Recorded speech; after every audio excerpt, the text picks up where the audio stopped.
Hey guys, what is everybody doing? Welcome back to the channel. Sorry this is late. This is way late. Oh my gosh, I promised I would start doing these earlier. I'm so sorry.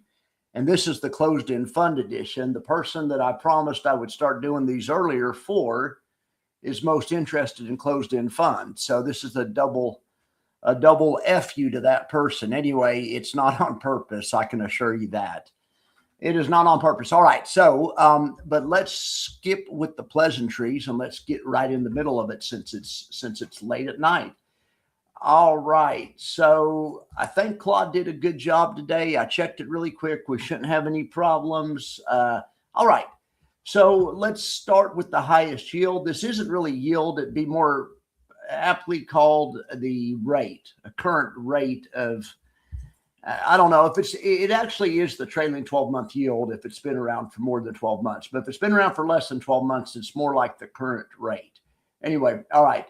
These are old funds. These have mostly been around for a year. In fact, all but two of these have been around for a year, I believe. So we should be in good shape. All right. And I'm not even sure if this first one is a closed-end fund. Half the problem with this is trying to figure out which ones are closed-end funds. I'm trying to redo this, and it'd be pretty easy to have a column that says category, and I could just pull out all the closed-end funds or all the whatever I wanted, and that's coming on the next version to be sure.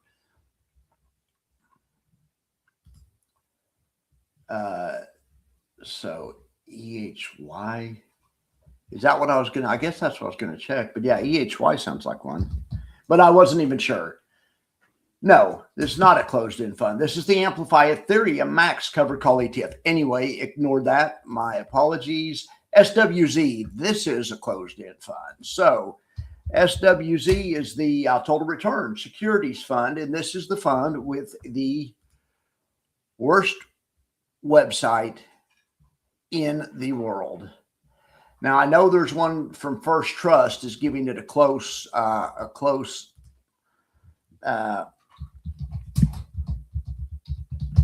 second, a close run for its money. I'll bring up the First Trust one next to it. I think that the Total Return Securities Fund website is way worse. It just literally a template, and there's no effort put into it at all. Well, anyway, we'll see what comes up. Anyway, Total Return Securities Fund, who cares? The price has been stable for a year, so I mean, that's good. Price stability is part of the thing. You don't want a closed-end fund that has a super stable price and only pays you 2% yield. But if it's a super stable yield is a good first ingredient. All right. So anyway, SWZ, that according to this is paying 51%, but not according to this. So I don't know what's going on with this one. It paid a $3 dividend. This one, probably we talked about this one before. This one really shouldn't be in there. You're going to have to pay quarterly at least to be in the daily factor, because something that pays a year is not going to be pays yearly is not going to really be that valuable in retirement. Anyway, I'll take that one out by next, or I'll leave it in, but it just shouldn't be considered with these other ones. I mean, it's if a yearly payer would help you, that's awesome. All right, so ECC. Let's see if what this one's deal is. Eagle Point Credit Corporation. Okay, so this has the high yield chart pattern down and to the right, and it pays a high yield, 40%. So that's kind of the way it works. We'd rather it not go that down and to the right, though, other things being equal. Well, all right, but in any event, that's why it has a high yield. The ones with the higher yield are more likely to have the bad NAVs. Look over here at the NAVs, negative 25, negative 21, negative 29, negative. High yields go with a bad NAV return. That's just the way it goes. Low yields, look at all the low yielders. Good NAV. It's just math. All right, so OCCI, this is some type of credit thing.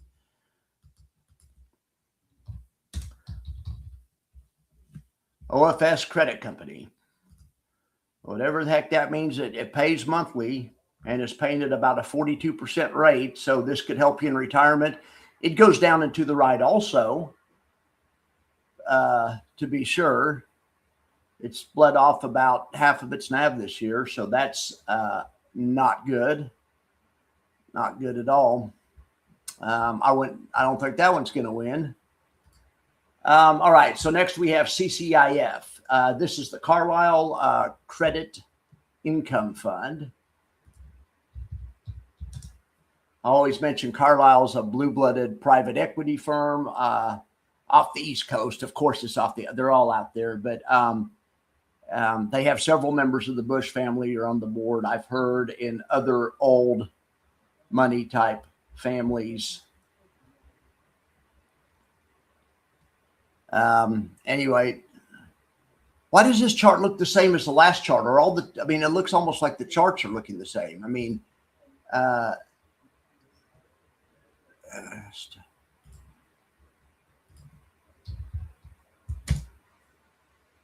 okay, well, that one looks different. I swear there was two things and it didn't switch the chart. It was the same. Maybe ECC. I swear to goodness, did you guys see that? I have to go back and watch the tape. Yes, that is the same chart as the next one. And they're both in the credit. They're both in the distressed loan business. That's the same chart as CCIF. You even got this breakdown gap right here. Watch. Check this out. I mean, it's the same chart. Well, I mean, is it a fund of funds and do they own each other or something? Well, they don't show you what they own, but I wonder if one of them owns the other one, and that's the reason why the chart is so close. Anyway, all right, BPI. What the heck is BPI? BPI, I've been trying to get better at these. I forgot. Oh, gosh, how could I forget this one? Well, one thing, this is actually an ETF. So we need to start comparing, or not we, I need to start comparing this one with like BTCI and stuff. I mean, because it's a Bitcoin premium income fund, pays 28%. Anyway, sorry about that. All right, GGT. This one is a closed-end fund. This one is the Guggenheim something or another. Or no, it's not. Yeah, I always say Guggenheim, but it's another G. Gabelli. There's Guggenheim and Gabelli. Okay. Now this one though, it looks like it was at about 4 and change a year ago. It's at 4 and change now. So, paying a 25% yield. I mean, the Gabelli Multimedia Trust, that one is a closed-end fund. All right. So next we have ECAT. This is the ESG. This is from BlackRock, and it's the ESG something or another.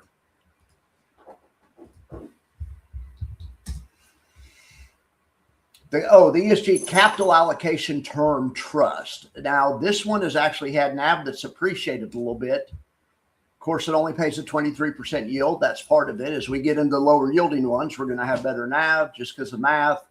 BCAT is the same thing, but it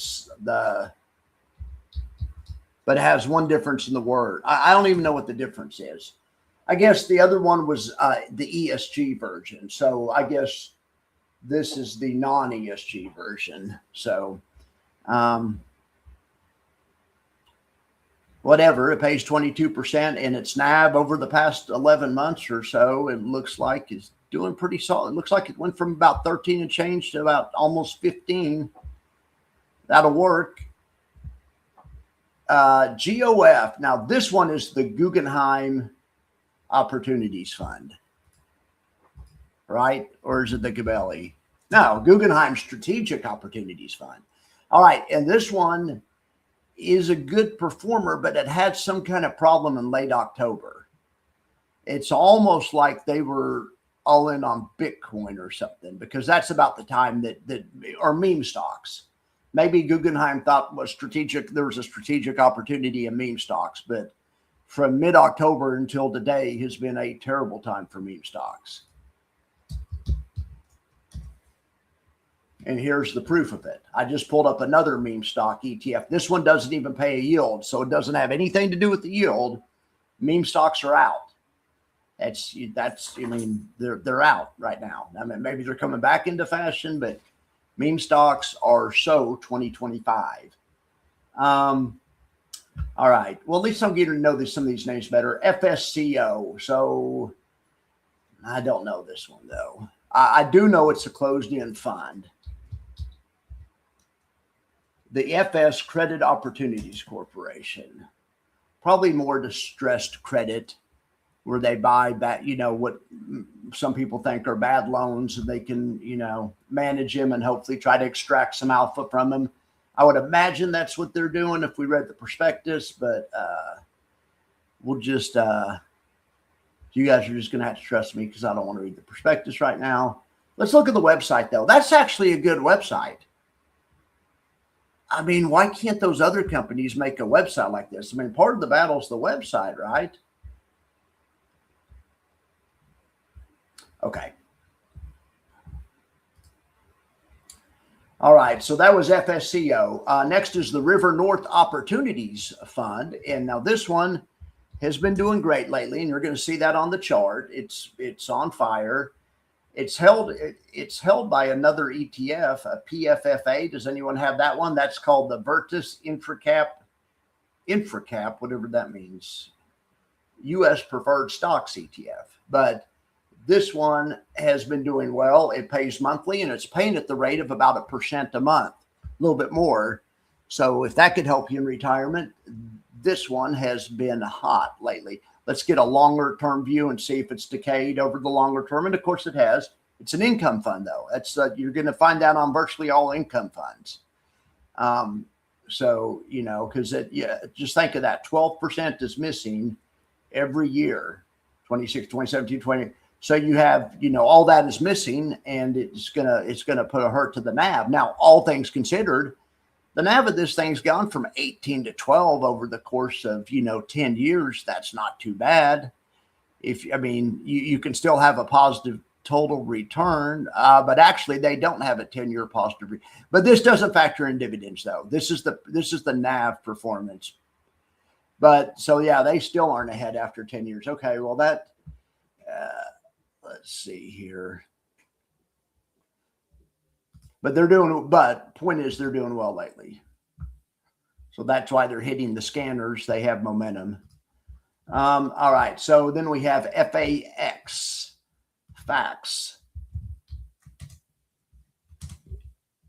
Oh, this is the Aberdeen Asia Pacific. One of these is an Oklahoma fund. And I told myself I'm going to remember what it is next time. It's that Cushing energy infrastructure type thing. Anyway, hopefully I'll know it when I get there. All right, FAX, Aberdeen Asia Pacific Income Fund. Well, Asia Pacic's been hot lately. This thing pays a monthly yield. It pays about 1% a month. You've been doing good over the short term. Over the long term, there's long-term price decay. It's been out about 18 years. Like I say, it's an income fund, which is part of the deal. Now, having said that, it's only dropped from 35 to 16, so you've lost 50% of your NAV. That's not bad over that long of a time frame because you've been getting monthly payments. I mean, if 12% will help you. Now that's what's paying lately. I don't think there's a way to go back and see what's paying back here. It could have been paying a lot more or a lot less. But okay, so that's fact. Okay, XLFI. Sorry, that one's obviously an ETF. My bad. PFIX. I wasn't sure if this one is in there. I thought it might be an ETF. I think it's a reverse interest rate one where it makes money as a hedged interest rates. So unfortunately, it is an ETF. Now, this one has risen over the long term, which is really good. I'm just curious about this now. Anyway, so this thing, not a closed-end fund, only pays 5%. But the good thing about it is it's somewhat of a hedge against currency debasement. You can see that over the long time frame, it's gone from 28 to 43, and paid a small yield along the way. So maybe because it has paid a small yield along the way, that's the reason it was able to go. If they'd been taking, 12% or 20% out of their NAV, it may have, had long-term decay. I mean, look at CLM. CLM's had long-term decay. But you go back a little shorter time frame since 2022, it's, so it's just kind of the way these things go. But you've been getting 20% that the whole time too. So you have to factor that in. All right. I got 10 comments. I better make sure I'm sharing the screen. Okay. Bond's tie. Hey, Bond. Hey, F8 full star. You may be a F8 full SRT. We were talking cars last night, and I bet you're a car bro. Anyway, but glad to have you here. I don't think I've ever noticed you in here. Yeah, we talk TA sometimes. Mainly, we talk about the option strategies and how that affects the total return. That's kind of my niche. But yeah, okay, we talk about simple TA. That I do a live show in the morning, but nothing elaborate. Hey, Mark, how are you doing here? You have GOF and PBP. Let's look at PBP real quick. You mentioned that one. I don't think it's in the show tonight. I didn't see it, but I mean, if it's one you guys are interested in. Okay, well, so this is an ETF. So this one's not supposed to be in the show, which is fine. Yeah, this thing, I can see it. I can see the attraction. Flat NAV, make 1% a month. Flat NAV over 4 years, and they pay monthly payments. I don't know how steady the payments are, and just because it's averaging 11, it may not have always been that much. It may have been less, but yeah, I see that. I see the attraction to it. All right, so GOF has been paying the same distribution since. Okay, good to know. Since I really didn't know, I was just trying to qualify. That's why I was just trying to, I was trying to make sure that to say I didn't know. All right. QDiva, what was I doing? Oh my gosh. All right. ASGI, and look at this. Somehow I didn't get CLM and CRF on here. Oh gosh. Anyway, we'll look at CLM and CRF. We'll see where they can. We'll put them on here. Anyway, ASGI is a really good one. This one, the NAV's gone from about $21 90 days ago to $25 over the past year. It's gone from 18 to 25. That's a good one. RSPA is an ETF. I don't know what that's doing. GGN and UTG. It's UTG. No, UTG's not. Is GGN the Cushing one? No. All right. Anyway, this one though, it has been on fire. Holy cow! This one's the Gameco Global Natural Resources Income Trust, and yeah, of course, it's precious metals. Looks like it's been paying a monthly payment, 3 cents, 3 cents, 3 cents, 3 cents, 3 cents. Okay, so they're giving you about 0.5% a month because it averaging 6.4. That's about 0.5% a month, and they're doing that, and they're also giving you some capital appreciation. Okay, SRV is the Oklahoma one, and that one didn't get on here either. Let's look at SRV. The NXG Cushing Midstream Energy Fund. I mean, energy, precious metals have been hot. This one appears to be paying about 1% a month. Now, it paid a special dividend at the end of last year, a good one. But then it looks like its regular payment is, well, it's averaging 12, but that includes that big one. So, all right. Well, there's a lot of ones that aren't on there that should be. I'm sorry about that. UTG. Let's look at UTG. UTG. I put an article in from. I put an article from Seeking Alpha in Discord for you guys, and it was about that the 4% rule is dead, or the 4% rule is antiquated, or something. So we were kind of talking about that kind of stuff today. And so I posted the link, and you guys said you weren't really that crazy about that author. And I get it. Anyway, one of the things he really liked was he's a dividend investor. I mean, he had some, he's touting this UTG and some other closed end funds. And this one is, I mean, it's a good one to tout because it only pays 5.86%. The dividends appear to be supported by, it pays 20 cents a month, and it appears to be supported by, and they don't appear to be overpaying, at least not over this time frame. Now, let's zoom out a little bit further. Even if we zoom out to 2008, they aren't overpaying. So yeah, I can definitely see the appeal to this one. Once again, there's no such thing as free money, even though this is safe and everything. It went from 22 to 7 in a year. So that's why I don't believe in using, just use these for a small amount of your portfolio. Don't use margin. Even the safest and best ones, can get you a margin call. Look, it dropped from 39 to 19 during COVID. At the low, sure, it bounced right back, but it may have hit your, anyway. So, and this is one of the safer ones to be sure. So look at this. It's had a 5-year performance of 24%. That's not that great. 10-year of 51, but at least it's positive. So the yield they're giving you appears to be supported by total return. At least it has been over these 20 years. All right. So anyway, sorry, there's a lot of ones aren't on there. But we'll just go with the ones we have. And if your favorite one's not on there, we'll just do it real quick. We'll take a look at it and we'll see if it can beat whatever this picks. This is going to pick River North Opportunities Group. I took a look-see at it already. So if you guys have one you think might beat River North, tell me about it. Okay, so Mark is saying they've been paying the same distribution GOF has been, and Mark doesn't like CLM and CRF because it's too much RO in his opinion. One that I look at from time to time is VVR, but only academic interest. Well, let's check out VVR. I consider myself an academic, not really, but I mean, I have a curious mind. Okay, the Invesco Senior Income Trust. Okay, well, see what it does. Looks like it pays 3.8 cents a month. If having the same payment every month appeals to you, these closed-end funds are obviously better than the high yield funds. The high yield funds, as you guys know, your payments can go from way a lot to not so much. All right. So VVR. Yeah, VVR, that's daily. Let's look at it monthly. Let's go back further, in other words.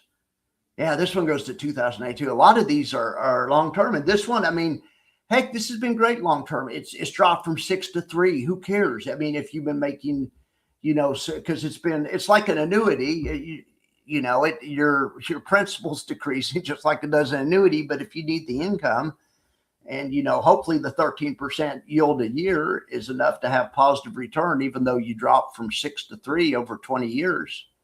So anyway, it's interesting.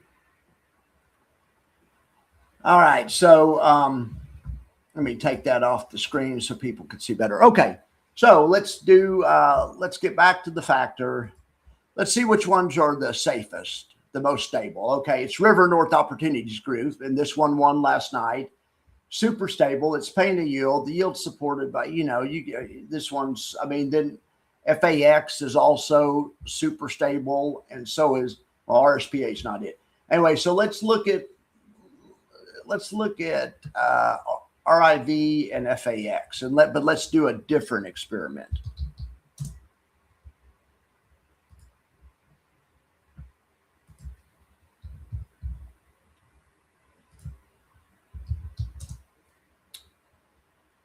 All right. Well, that River North Opportunities Fund is super volatile. The daily factor only looks back over the past 90 days. Over the past 90 days, it hasn't been. It's one of the steadier ones, but over the course of time, it certainly has been. But this goes all the way back to 1996. So, the great financial crisis could definitely throw a monkey wrench in there, and we can see that it did. All right, so let's do this same thing, but let's go back 5 years instead. Let's see how they did in 2020. 2020 was bad. 2022 was bad. So, yeah, and they both, it looks like they both dropped 15 or 20% in 2020, which wasn't as much as the market. And then in 2022, the River North Opportunities Fund dropped, I don't know, 10, 12%. And the other one dropped, 25%, about with the market. The facts was a market drop. But yeah, RIV is a good looking fund. I mean, you know, that's not, I mean, it looks like whatever they're doing, the way that's managed, it appears like it's protecting capital well and still catching some relative upside. So back to the factor. Anyway, those are the safe ones. Let's look at the Quandex, which is the max factor run out a year. And so when you go out a year, ASGI looks actually better than the RIV. So out a year. So let's look at ASGI. The Aberdeen Global Infrastructure Fund. Yes. Monthly, daily, weekly, any time frame you put this in, it is impressive. It is darn sure impressive. It looks like during 2022, which wasn't fun, this dropped from 20 to 15. So what is that, 25%? So, I mean, it's, you know, but it's if you held on, if you didn't get caught, you know, if you held on, it's paid out. It's paid dividends. This past year has been great for infrastructure. Look at the 5-year performance on that, or the 3-year performance. So that is good. All right, back to the factors. So the best ones on a year are ASGI, GGN, and UTG. UTG, the guy from Seeking Alpha really liked.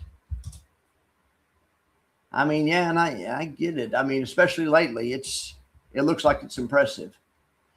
All right, so let's get back to the factor and let's see who actually wins the short term. Surely it's River North. Oh, no. Surprises. I always find everything. So SWZ is the winner tonight. But let's just look at the metrics. So it's gone from remember, the short term factor looks at the past 90 days. In the past 90 days, it's positive on NAV and it's paying a giant yield. So lately its yield has been supported by NAV. And so it is showing up in the short-term scanners. This is that stupid total return securities fund.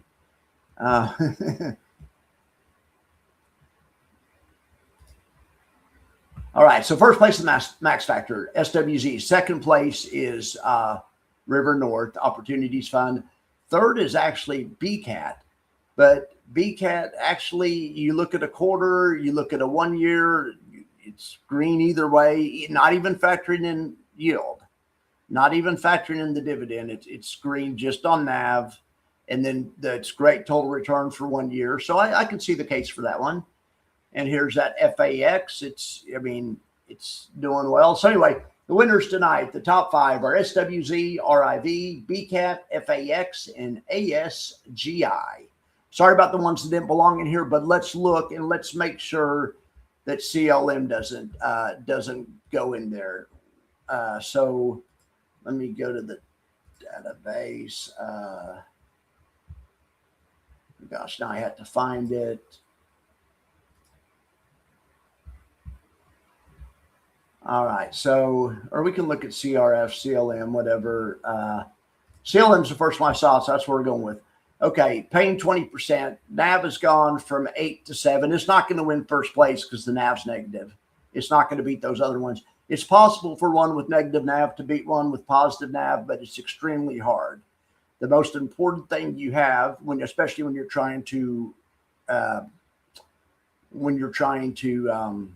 accumulate money, is your principal growth. I mean, so it's just there's a big difference between a fund that goes up 5% and a fund that's, maybe has 5% negative NAV growth. Doesn't mean so those negative NAV growth ones can't be good, but they have to really hit all the other marks. So anyway, CLM, its long-term max factor is negative 94. So we could see exactly where it would have been. And this got hurt lately because the price has turned down. It factors in price, and momentum. So negative 94 on the short term is right here between right here around FSCO. one that paid 13% and also had a little NAV problem. I mean, 7% down in NAV, not the end of the world. Not the end of the world, but when you're compounding, that's the word I was looking for earlier. Compound, it's really important. Also, you don't pay taxes on NAV. And the max factor is sensitive to tax considerations.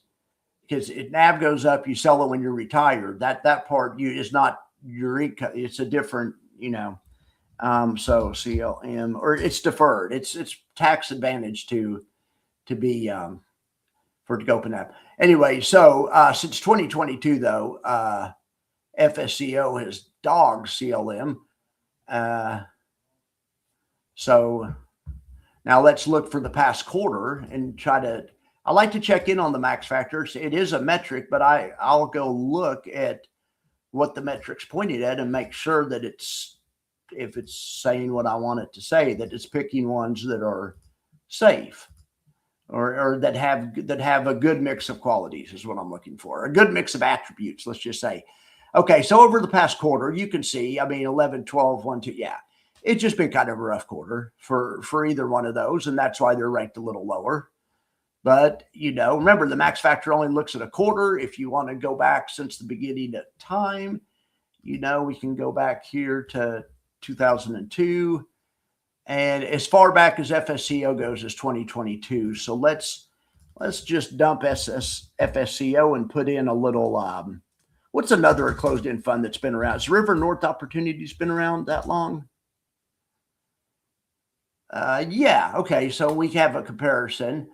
Okay. Well, this River North Opportunities Fund obviously is, it super volatile and it looks like it basically blew up during the great financial crisis.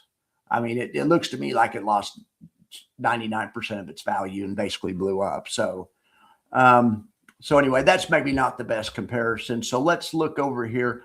Let's just look at SPY.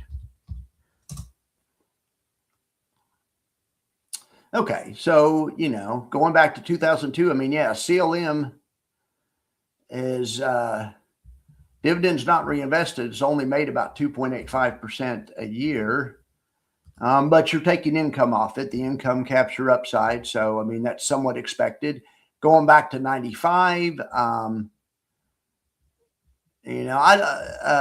don't think this here. I know that's not a very generous interpretation of it. Let's go to stockanalysis.com. Or generous is the wrong word, maybe accurate. I don't know if that's even accurate. So a comparison tool. So CLM. Oh, this just compares ETFs though. All right. Well, I thought one of these had you could go back all the way. Somebody told me you have to go check it on. I thought it was Stock Analysis. It may have been one of the other ones. Anyway, you guys know you guys know what you're doing. I'm not a closed-end fund guy. I don't know. I'm learning about it myself too. Yeah, no, correct, Mon. It does not take into account the drip of NAV. Yeah, it sure doesn't. Sure, it sure doesn't. It doesn't. Don't other ones drip a NAV too? Isn't Cornerstone famous for that? But there's other ones that might do that too. So yeah, it darn sure doesn't take advantage of that. So that's why I always say that's why I really kind of didn't want to put closed-end funds in here at first, but then you guys basically talked me into it. It's still paying you a monthly payment. It's an investment. Some closed-end funds do options, some are fixed income, whatever. It's an investment, but yes, but this is really made what I was trying to determine is how much yield a person can pay out, a fund can pay out without killing the NAV. And that's what the max factor tells you. That's the fact. That is the max factor is what is the real income off the thing is. I made something called True Yield a long time ago, and it was just an index, but basically I would take a stock and I would figure out what percentage of the yield is spendable, where you don't have to, is spendable.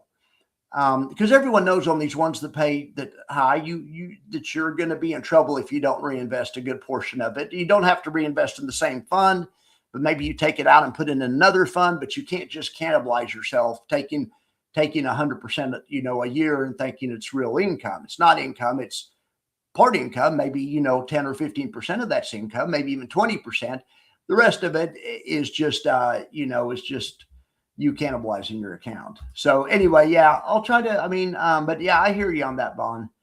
I hear you on that. Like I said, I resisted putting closed-end funds even in the factor for that exact reason. But the other thing is, okay, so on closed-end fund Friday night, or Thursday night, whenever we have it, when I'm comparing all the closed-end funds to each other, I think it's somewhat of a fair comparison. The other problem with closed-end funds, and maybe it may be like a feature, not a bug, is they trade at a premium to their NAV oftentimes.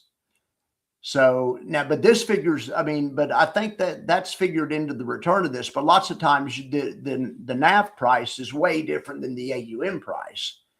So, or that's another thing that you have to consider, right? All right. So what else do you guys want to talk about? You guys want to talk about anything else? There's only 7 of you here. I know I started too late. I'm sorry. Okay. Oh, Bon, I see that. OCCI, okay, is a CLO fund hybrid. Okay. And OCCI is on my list. I just missed putting it in here. It just missed getting it's in here. Yeah, the Office Credit Corporation thing. But there's that same chart again, gapping from 4 to 3. Maybe we did look at that one tonight.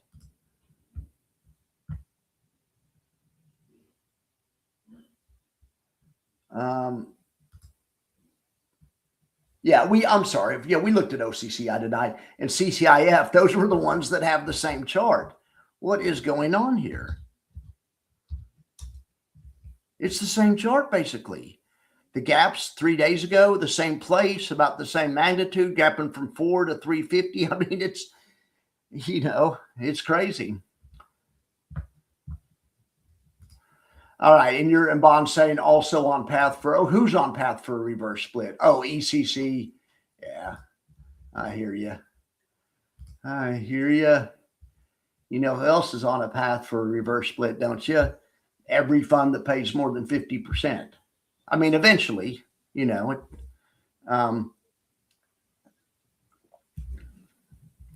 eventually anyway. All right, guys. Well, thank you guys so much for being here. I appreciate it. I'll be back in the morning with more.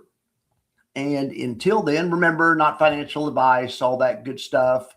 Consult a licensed professional advisor. If you'd like to support the station, you can do so there. Don't worry about that, though. I'm doing all right now. All right, guys. Thank you so much. Just hit like and subscribe. All right, guys. Have a good day.